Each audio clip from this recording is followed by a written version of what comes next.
दोस्तों अज मैं तुहाडे नाल विचार चर्चा करनी है बड़े पक्ष के मसले ते यूनीफॉर्म सिविल कोड जिहड़ा कि बीजेपी की सरकार सारे देश दे विच एक सारे धर्मां दे वास्ते एक ही कानून बनाना चाहती है। विशेष तौर पर जिहड़े पर्सनल लॉज ने, क्योंकि आप सारे जानते कि भारत जिहड़ा वा इहदे च बहुत सारे धर्म ने, बहुत सारिया कौमां ने, बहुत सारिया जातां ने और सारे धर्मां दे अपने अलग अलग रीति रिवाज ने। ये अज दे नहीं गे, ये हज़ारां सालों तो अपने सब दे अलग अलग ने। और साडे देश के कॉन्स्टिट्यूशन ने, बाबा साहब अंबेडकर ने जो कॉन्स्टिट्यूशन बनाया तो उन्होंने इस गल का ध्यान सीगा कि मुसलमानों ने अपने ब्याह शादियां, मरना जमना किस ढंग के नाल करना, उन्होंने उस तरह की प्रोविजन की थी, उन्होंने पर्सनल लॉज बनाए थे।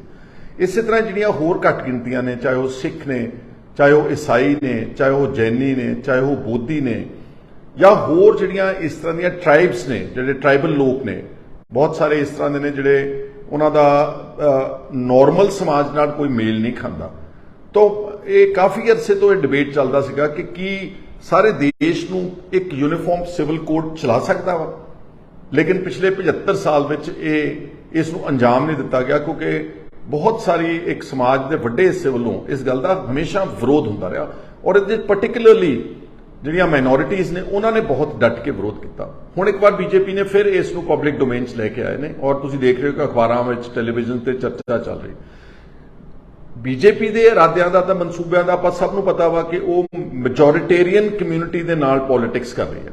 एक वर्ग दे नाल लैके उन्हां दी गल, धर्म की गल करके वो अपना जिहड़ा है पोलिटिकल एजेंडा नूं अगे फॉरवर्ड कर रहे हैं उन्होंने, और वो छुपा के भी नहीं करते।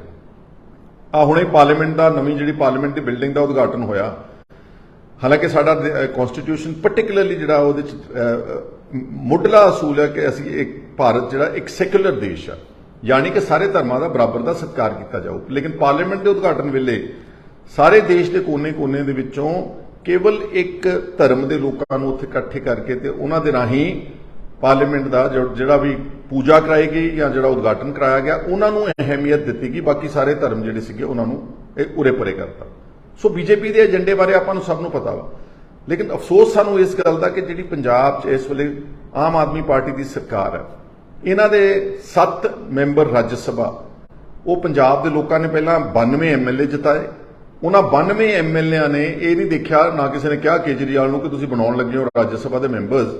ਉਹਦੇ ਚ बहुत सारे मैंबर्स ਜਿਹੜੇ ਸੀ ਉਹ नॉन पंजाबी यानी कि बाहरों ਰਹਿੰਦੇ ਲੋਕੀ ਉਹ ਬਣਾ ਦਿੱਤੇ ਨੇ। ਉਹਨਾਂ ਵਿੱਚੋਂ ਇੱਕ ਮੈਂਬਰ ਪਾਰਲੀਮੈਂਟ ਸੰਦੀਪ ਪਾਠਕ, ਜਿਹੜਾ ਕਿ ਇਸ ਵਕਤ ਉਹਨਾਂ ਦੀ ਆਮ ਆਦਮੀ ਪਾਰਟੀ ਦੀ ਆਰਗੇਨਾਈਜੇਸ਼ਨ ਦਾ ਕੰਮ ਦੇਖਦਾ, ਉਹਨਾਂ ਦਾ ਮੇਰੇ ਖਿਆਲ ਇੱਕ ਸਭ ਤੋਂ ਇੰਪੋਰਟੈਂਟ ਮੈਂਬਰ ਆ।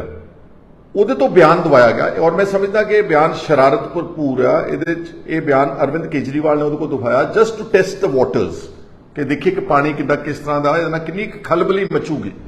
संदीप पाठक ने कहा कि यूनीफॉर्म सिविल कोड जिहड़ा वा इहदे ते विचार चर्चा होनी चाहिए और वो बीजेपी नाल प्रिंसीपल तौर पर यानी कि सिद्धांतक तौर पर बीजेपी दे इस यूनीफॉर्म सिविल कोड दे उत्ते सहमत ने। ये बहुत डेंजरस स्टेटमेंट है। मैं खास तौर पर माइनॉरिटीज़ नूं वार्न करना चाहना और पंजाब के लोगों को करना चाहना कि this will override all your जिहड़े राइट्स हैगे ने, जिहड़े इस वक्त साडे धर्म नूं दिते हुए हैं। उन्हां चों विशेष तौर पर प्रचलित कानून के बारे अजकल चर्चा और भगवंत सिंह मान ने आप जिक्र किया कि असीं पंजाब दे विच आनंद मैरिज एक्ट लागू करांगे।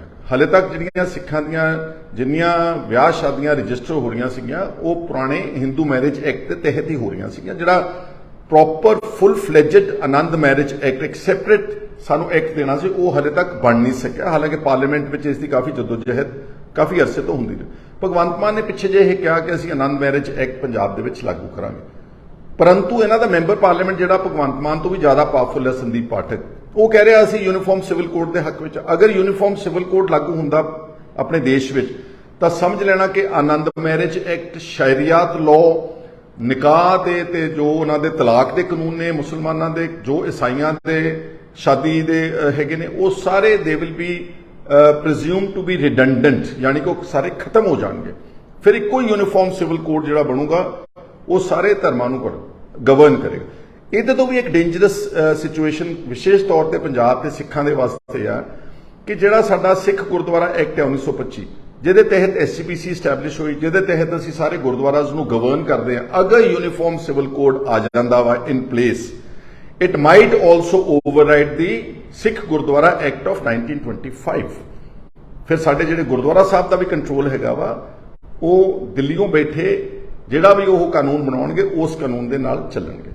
ਔਰ ਜਿਹੜਾ ਕੇਜਰੀਵਾਲ ਦਾ ਚਿਹਰਾ ਬੇਨਕਾਬ ਕਰਨਾ ਇਸ ਲਈ ਬਹੁਤ ਜ਼ਰੂਰੀ, ਕਿਉਂਕਿ ਸਿੱਖ ਜਿਹੜੇ ਨੇ ਭੰਬਲ ਭੂਸੇ 'ਚ ਪਏ ਹੋਏ ਨੇ। ਉਹਨਾਂ ਨੂੰ ਐਂ ਲੱਗਦਾ ਕਿ ਇਹ ਤਾਂ ਬਹੁਤ ਸਾਡਾ ਹਮੇਤੀ ਆ, ਇਹ ਸਾਡਾ ਬੜਾ ਹਮਦਰਦ ਹੈ, ਇਹ ਵੱਧ ਅਧਿਕਾਰਾਂ ਦੀ ਗੱਲ ਕਰਦਾ। ਕਿਉਂਕਿ ਦਿੱਲੀ ਵਿੱਚ ਜਿਹੜਾ ਆਰਡੀਨੈਂਸ ਪਾਸ ਕੀਤਾ ਬੀਜੇਪੀ ਨੇ, ਉਸ ਨੂੰ ਲੈ ਕੇ, ਹਾਲਾਂਕਿ ਉਹ ਸਿਰਫ ਇੱਕ ਲਿਮਿਟਿਡ ਅਧਿਕਾਰ ਮੰਗ ਰਿਹਾ ਵਾ, ਜਿਹੜੇ ਅਫਸਰਾਂ ਦੇ ਤਬਾਦਲੇ ਤੇ ਬਦਲੀਆਂ ਦੇ ਸਿਲਸਿਲੇ ਨੂੰ ਲੈ ਕੇ ਉਹਦੇ ਅਧਿਕਾਰ ਖੋਏ ਨੇ ਥੋੜੇ ਜਿਹੇ, ਐਵੇਂ ਮਾਮੂਲੀ ਜਿਹੇ।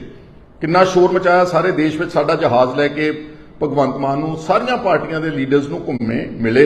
ਔਰ ਜਿੱਦਣ ਬਿਹਾਰ ਦੀ ਮੀਟਿੰਗ ਸੀ ਉਦੋਂ ਉਹਦਾ ਚਿਹਰਾ ਬੇਨਕਾਬ ਕੀਤਾ ਉਮਾਰ ਅਬਦੁੱਲਾ ਨੇ, ਫਰੂਕ ਅਬਦੁੱਲਾ ਹੋਣਾ ਦੀ ਪਾਰਟੀ ਨੇ ਤੇ ਹੋਰ ਆਪੋਜੀਸ਼ਨ ਦੇ ਲੀਡਰਸ ਨੇ। ਉਹਨਾਂ ਨੇ ਕਿਹਾ ਜੀ ਕਿ ਤੁਸੀਂ ਇੱਕ ਪਾਸੇ ਕਹਿੰਦੇ ਹੋ ਕਿ ਆਰਡੀਨੈਂਸ ਦੇ ਨਾਲ ਸੂਬਿਆਂ ਦੇ ਅਧਿਕਾਰ ਖੋਏ ਗਏ ਨੇ, ਸਾਡੀ ਆਟੋਨਮੀ ਦੇ ਉੱਤੇ ਡਾਕਾ ਵੱਜਿਆ ਵਾ, ਫੈਡਰਲ ਢਾਂਚੇ ਦੇ ਉੱਤੇ ਡਾਕਾ ਵੱਜਿਆ, ਪਰ ਕੇਜਰੀਵਾਲ ਸਾਹਿਬ ਕੀ ਤੁਸੀਂ ਦੱਸ ਸਕਦੇ ਹੋ ਕਿ ਜਦੋਂ ਜੰਮੂ ਕਸ਼ਮੀਰ ਦੇ 3 ਟੋਟੇ ਕੀਤੇ ਗਏ, ਯੂਨੀਅਨ ਟੈਰੀਟਰੀਜ਼ ਬਣਾਤੀਆਂ ਗਈਆਂ, ਇੱਕ ਪੂਰੀ ਬਣੀ ਬਣਾਈ ਸਟੇਟ ਦੇ ਅਧਿਕਾਰ ਖੋ ਕੇ ਬੀਜੇਪੀ ਨੇ ਆਪਣੀ ਬਰੂਟ ਮੈਜੋਰਿਟੀ ਦਾ ਇਸਤੇਮਾਲ ਕਰਕੇ ਆਰਟੀਕਲ 370 ਨੂੰ ਐਬਰੋਗੇਟ ਕਰਕੇ ਖਤਮ ਕਰਕੇ ਉਹਦੇ 3 ਯੂਟੀਜ਼ ਬਣਾਤੀਆਂ, ਤਾਂ ਕੇਜਰੀਵਾਲ ਸਾਹਿਬ ਨੇ ਬੀਜੇਪੀ ਤੇ ਮੋਦੀ ਸਾਹਿਬ ਦੀ ਸਰਕਾਰ ਦੀ ਨਾ ਸਿਰਫ ਸਪੋਰਟ ਕੀਤੀ, ਅਗਾਂਹ ਵੱਧ ਕੇ ਇਹਦੀ ਤਾਰੀਫ ਕੀਤੀ ਕਿ ਬਹੁਤ ਹਿਸਟੋਰੀਕਲ ਐਕਟ ਪਾਸ ਕੀਤਾ ਵਾ।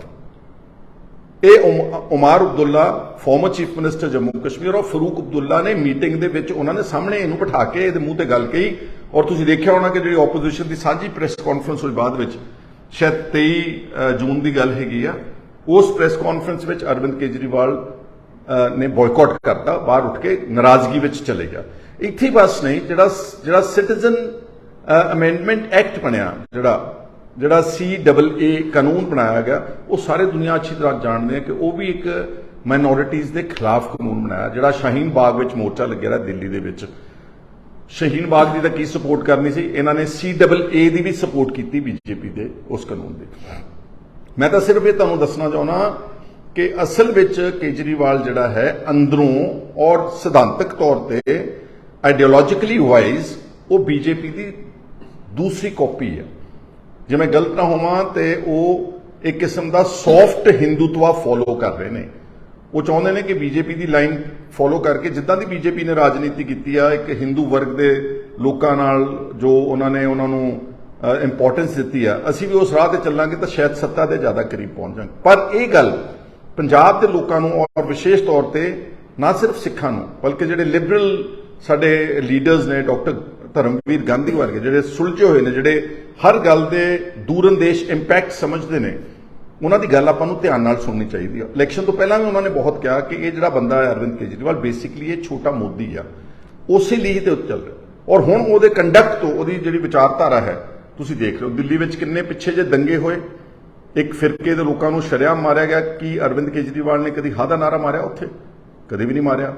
ਸਾਰੇ ਦੇਸ਼ ਦੇ ਵਿੱਚ ਜਦੋਂ ਕਿਸੇ ਇੱਕ ਵਰਗ ਦੇ ਖਿਲਾਫ, ਖਾਸ ਤੌਰ ਤੇ ਮੁਸਲਮਾਨਾਂ ਦੇ ਖਿਲਾਫ ਦੰਗੇ ਹੁੰਦੇ ਨੇ, ਚਾਹੇ ਉਹ ਮੇਰਠ ਵਿੱਚ ਹੈ, ਚਾਹੇ ਉਹ ਗੈਂਗ ਰੇਪ ਹੁੰਦਾ, ਹਾਥਰਸ ਵਰਗੇ ਗਰੀਬਾਂ ਦੇ, ਦਲਿਤ ਲੜਕੀਆਂ ਦਾ, ਜਿੱਥੇ ਪਬਲਿਕ ਪ੍ਰੈਸ਼ਰ ਬਿਲਡ ਹੁੰਦਾ ਵਾ, ਅਰਵਿੰਦ ਕੇਜਰੀਵਾਲ ਦੀ ਮੈਂ ਕਦੀ ਸਟੇਟਮੈਂਟ ਨਹੀਂ ਸੁਣੀ।